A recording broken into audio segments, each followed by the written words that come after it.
you're up to something, girl. At hindi ko hahayaan na mangyari yun. Ano ba mga sinasabi mo? Oh, don't you worry. I'll make you understand. Kung naikot mo ang utak ng lola ko, ibahin mo ko! Ako na mismo ang maglalagay ng period sa orang bumibala ko sa pamilya namin!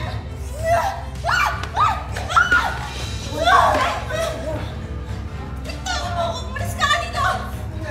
Walang lugar ang manluloko, manggagamit dito sa bahay namin! Kaya lumayas ka na! Gusto ka pala isip dito. Umayos ka! Umayos ka sa bata! Bitawan mo ako! Joanna! Stop it! Bitiw mo si Ina. Lola! Ako nagdala sa kanya dito. Kaya sa ayaw at sa gusto niyo, dito siya titira. Lola naman, mas kakampihang ba talaga yung babae niyan kaysa sa amin? Umuwi ka ba dito para manakit at magpalayas ng bisita ko?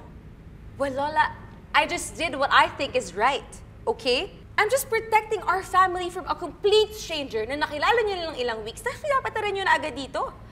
Hindi niyo nga alam siya yung kumuha ng bag ni Yuan eh. She's a thief! Hindi ko nga kinuha yung bag ng kapatid mo. Nagkapalit lang kami. At kung hindi pa magkakabukingan, Lola, hindi ko pa malalaman na stepsister pala siya ni Amy. Hindi ba kayo nagdududa, Lola? Baka kriminal o magnanakaw yung babaeng yan.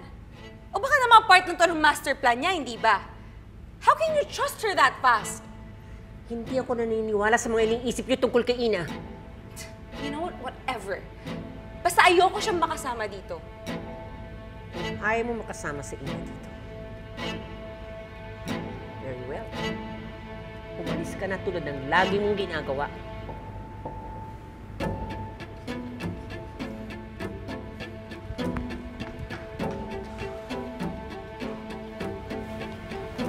Joanna.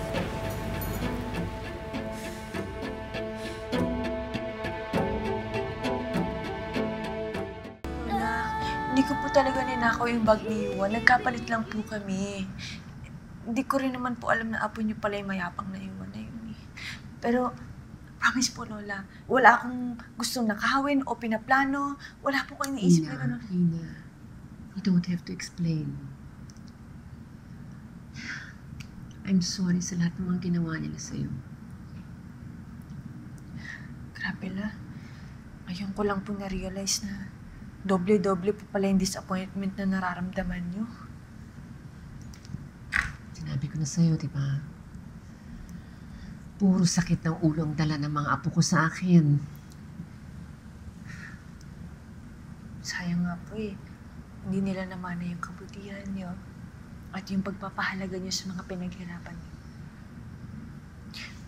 Pero la, magiging honest lang po ako sa inyo, ha? Sila po kasi yung kadugo niyo. Kaya sila po yung may karapatan dito. Nararamdaman ko naman na ayaw nila akong nakatira dito eh. Hindi niyo rin naman pumaalis sa akin na mag-alala sa posible nilang isipin about me. Baka po hindi talaga tama na tumira ako dito, la. Ina, kung meron mang may karapatan na paalisin ka dito, walang iba yun kung hindi ako.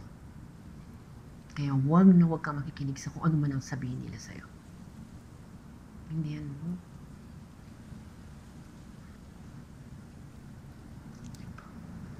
I'm sorry sa ginawa nila sa'yo.